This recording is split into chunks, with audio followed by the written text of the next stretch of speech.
going to try to give you as many Subaru tips as I can think of. So let's start right off. I hope this isn't a long video. Hot wiring the alternator, you have a green wire and a black wire with a yellow stripe. Now the internet says that this is for your oil sensor and that this is to turn your alternator on. And I ran that to a switch up inside. Fuse box I got laying here for now. I might move it. The bolt's right here. This massive coil runs through this fender and in through there. There'll be a rubber grommet you gotta pop out.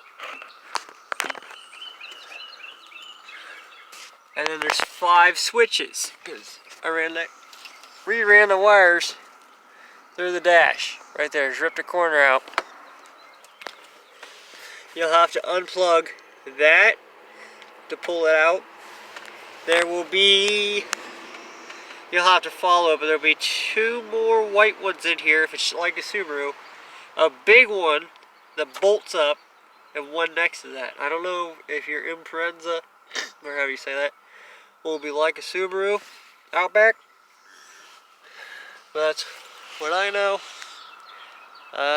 This has electrical seats, so I'm putting it like that for the Derby. This piece of foam, I got this here from my helmet. That's just something I do. Starter. Back down in here, right here. There's a blue and white wire. To be honest, I have no idea why I have tape on there. But I'm starting this with the key, and then I just ran a jumper wire up to where my battery is, so I can just jump start it. Well, not jump start. You know what I'm talking about. Hand throttle cable. I cut off the cruise control. I literally just took a piece of pliers and cut it right off the cruise control unit back here on the passenger side. Pulled it through. I got a pair of vice grips locked on there temporarily until I can get a better handle put on there. This big cut piece of wire that ran down through here and up front to both headlights, the horn, and the ABS system. There's a big plug that went in the ABS system. I just unplugged it. Brakes work fine. Steering reservoir, it's right up front here. You can actually see it through the headlight. I really don't feel like moving it. I think I'm just going to cover this whole area in spray foam. It'll help this corner when it starts to pack in. And the worst thing that'll happen is I'll lose power steering fluid. Your thermostat is located in a plastic bell right there on the bottom of our Outbacks. I don't know if your Impreza is the same, but that is a plastic bell. So be careful taking it off and don't put it on too tight or you'll crack it. I cracked mine and I had to put JB weld on it, or JD weld. My punctuation is terrible today. I pulled the AC compressor only because I sold it. I got 40 bucks for it. Pulled all my lines. These are wrapped in metal coat hangers. I save all my metal coat hangers and put duct tape on them. Because this has pulleys in the front of it, and I want as much space between my radiator and the pulleys, I switched out fans. I have 1 fan instead of 2. And this fan came out of a Hyundai Tiburon. I just wire nutted that together right here and grounded it there. And the wire runs up. And this is 2-gauge battery cable. I just U-bolted it, electrical tape, and then duct tape. I got it there, it runs up. I have cardboard here because I'm going to cover this with spray foam, and I don't want that on my cable. And this is foam, fire retardant material off the hood, and then duct tape, and that'll get foam all over it too. I'll probably fill this hole full of foam, but right now I got this sitting on it. Tires. I treaded them, put a tire flap, and I had to cut the brake caliper in half. I had to cut half the, I don't know where I got it laying, but I had to cut half of it off, so now I only got one brake pad pushing on it to make room for these rims. I believe they're off of a Cavalier, which as far as I know, 5-lug Toyota and 5-lug Chevy will fit a 5-lug Subaru, as far as I know. They might both be Cavalier, I don't know, I got them from somebody for free. You can't turn that down. Turn a tire on the back. And here's what I did to the trunk. I moved the hatch in between the wheel wells, just like a pickup truck when you move the tailgate in. I'm pretty sure my rules will allow it. If they don't, I'll just tear this hatch out. I put 2 bolts through the roof and pulled the roof down.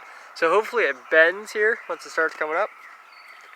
Once I pre-bend it, which I haven't done that yet, I'll tie these seat belts tight. And I'll have an X to help it go up, and this netting will push in. I hammered this down with a sledgehammer and then creased what was left. I put a crease here and crease here. I'm hoping it folds in to this. It all packs in until it hits this, and then it's got to start pushing that and them bolts forward. Just 9-wire here, 9-wire there. I don't know what they're going to make me do. I'm allowed 4 bolts or 6 pieces of 9-wire, and I have 2 bolts and 6 pieces and 3 pieces of 9-wire. So I don't know what to make me do. I started to pump that up, but I need to get on my trailer and pump it the rest of the way up. That piece of foam that I put up there, it was in there. So I'll probably pull that out and use it in another car. And I put these tech screws, or self-tapping screws, in there. I probably could have done without these once I hammered in. They broke. But kind of hold the seam together. I didn't go overkill. Last thing I want to do is start pulling them. And I hammered this side of the door in, this side down, some tech screws. This is the back seat of a car. It's got a steel plate on the back and stuffing. To make this a slab shifter, hold on, let me get in the car. To make this a slab shifter, you can push this rod down to shift it when it's sitting still. And if I believe it's this rod right here that I popped off. I don't know, you have to look at it. Just pull this cover off. Sorry, I must not have been pointing at it. Pull this cover off. Just play with this a little bit and see how it works, and then see what rod you need to pull off, and then you'll be able to shift even when you're sitting still, which is important because if you lose power, you cannot shift. You cannot move that whatsoever. So if you lose power, but some way you can still start, you can still shift. Yeah, so there's that. I got this stupid little switch set up. I might put something else in. Not sure. I was throwing this together really quick. What else? Oh yes, there is a big seatbelt bracket right there. Massive seatbelt bracket. I'm leaving that in. Every bolt I pull out of the frame, I put back in because that's like drilling a hole in the frame. You can see the hatch. I did pound this down right there. And then I curled the steel supports for the seatbelt around it on both sides. I don't know how your infrarenses are. This is just how mine is. I'm hoping these is helpful for you. Oh, and that's another thing I wanted to tell you. Your brake lines run inside the car on the passenger side to the back wheels. Both of them. Your gas lines run inside the vehicle on the driver's side. I saw a video of a guy. Okay, so I want to say Brown Racing 63 or Ben Brown Racing on YouTube. He did a Subaru Outback. That's how I figured out about these lines. His were rotted out and he had to replace them. Mine are gorgeous. Plain beautiful. So I'm going to run them I believe. And then I'm just going to pop them up out of the floor down there and bend them up and run some hoses over my gas tank, which I have an old air compressor tank and I'm turning into a gas tank, so I have another tank. And my battery, just real quick, I have a harness. I still have a scrap car. I bolted it to the seat. Just bared the metal and I bolted it down through the seat bracket into the frame. And then, where else did I do it? Right here. Right there. I bared metal and put a self-tapping screw and just drilled that down. And then she's just mounted right there on the battery. And I cut the end off. When I cut the end off to put the other end underneath the hood, I saved the end and I just U-bolted that there. I don't know how you do yours. This is just how I do mine. And then I have everything wire nutted, which a lot of guys hate wire nuts. I love them. They're fast, easy. And if they come off, you just twist them back on. Versus a soldering, how are you going to fix that in a ring? Oh. And I left the cup holder in mine. Not like you're allowed to have any beer in the pits anyway. Alright, let me climb back out and I'll look around and see if I missed anything. Okay, so something I thought of is the exhaust. I don't know if yours has cats still on it. Mine do. Each side of the engine has a cat on my Outback and it runs to a Y. And that's cut right there. All the exhaust is underneath the driver's seat, which I'm fine with because it has to go through 2 catalytic converters and a spark arrestor. So I'm fine with that. I do not want to run stacks because one of them would run right up past my starter and the other one, they'd have to run up past right up here. And that just seems too much of a hassle. And there's no room to run between the frame. So, but if you are putting stacks on them, send me pictures, man. I'd love to see pictures of these. I drove this thing as a daily driver with the exhaust like that. This thing would roar going up through Main Street. The looks I got. And another thing is these spark plugs. Some of them are a little loose. But since they're on the side of the car, if you get hit in the side, mine are fried enough that they'll pop out very easily. So I'm literally going to cut this loop of rubber around it and put just a little bit of expandable foam in there. Just to help keep them in. Because I do not want them flying out. And something else that I did is I pulled this sensor right here. And I put a bolt in right there. And this is your coolant sensor for the limp mode. You replace this, your car should not go into limp mode as far as I know. This is the old sensor plugged into the thing. And I just have a bolt. A lot of guys will actually buy a brand new sensor and just stick in this and leave the old one in there. But you're looking 30 bucks sometimes just for a sensor. I get these for like 30 cents at Tractor Supply. I don't know if you're Canadian or American. I live in PA. So a bolt for me is like 30 cents. Piece of cake. So that's pretty much my take on it.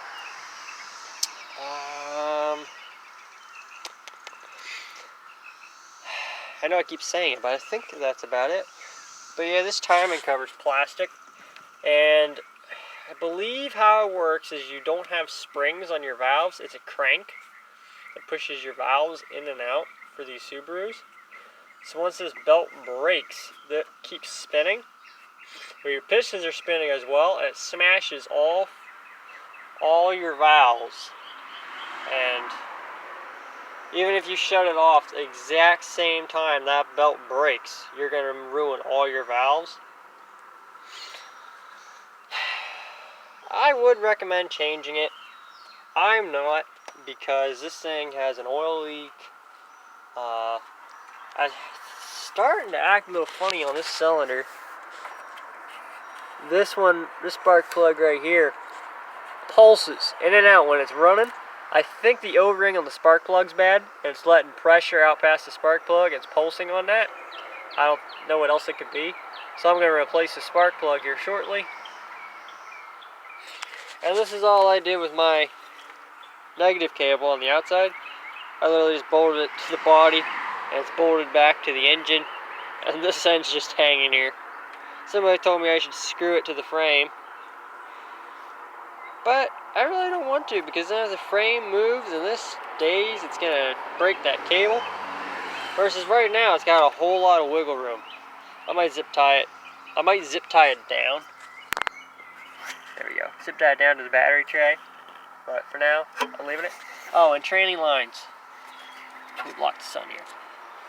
Training lines. The long line that runs into your transmission. I unhooked that, pulled this one off, and just looped it and put hose clamps on it.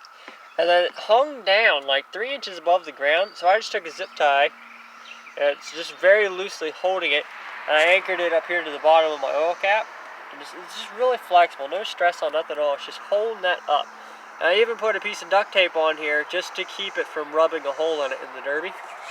I'm running auxiliary tank because I want to run as much water in this as possible. I think they're going to make me remove that, but you never know. I like seeing what all they make me pull at the derby. That's really easy, just a 10 mil bolt, and pull this hose and I can throw it at the other guy. But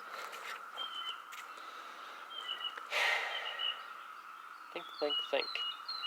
I think I might keep this whole fuel setup right here with the old fuel filter and everything. It's right here on the strut tire. But they say these struts really bend bad, so I might take that off. The derby is August 4th for me, I believe, at Fulton County. So I don't have a whole lot of time. I'd like to find another car to take for gut and go, but we'll see what happens. But that's my personal life. You're not interested in that. And your struts in these Outbacks. Derby bag. Right there. They sit really low on the floor. I really like that. How they sit down that low. And if you're running stock class, I would leave the seat in. If yours is like mine, it's got a big steel plate on the bottom of it. I would leave that in. I'll leave passenger seating because I don't trust my cage. I haven't had one break, but I don't know. If somebody breaks off my cage, I want that seat between me and that guy's front bumper. It also kind of protects my battery, which I'm letting that area dry because it rained and somehow it seeped through my canvas. I gotta blow that airbag out too. So yeah, that's how I did it. That's all I think I know about Subarus. Tell me if I'm wrong, but yeah, I'm gonna have to remove this. I got my AC condenser in front for as much room as possible, but I'm allowed to run a 4" by 4" piece of square tubing. So that'll be straight where that AC condenser is. If you want to run stock bumper, I know guys run them. Clean Subaru bumper can sell pretty high sometimes. A lot of guys love them, especially these, how wide they are. I think I measured it and it is 8 inches, 7 inches, something like that. You can run these. Mine's rotted on the corners. I hit a scrap car pushing up on the trailer and it shredded this whole corner. I didn't even hit him that hard. Of course, my brother was sitting in the car and he said I hit it hard. And this is also rotted out really bad. And this I just now see is flaking. So I'm definitely running a piece of square tubing. This will get thrown on a gut and go car that has a plastic bumper. So I'll save it for that. But damn, I didn't think I had to move that, but I will. Alright, so you're probably tired of me droning on. If you made it this far, good luck with your car. But send me some pictures, and hey, if you see any tips that you think would help me, let me know. Appreciate it.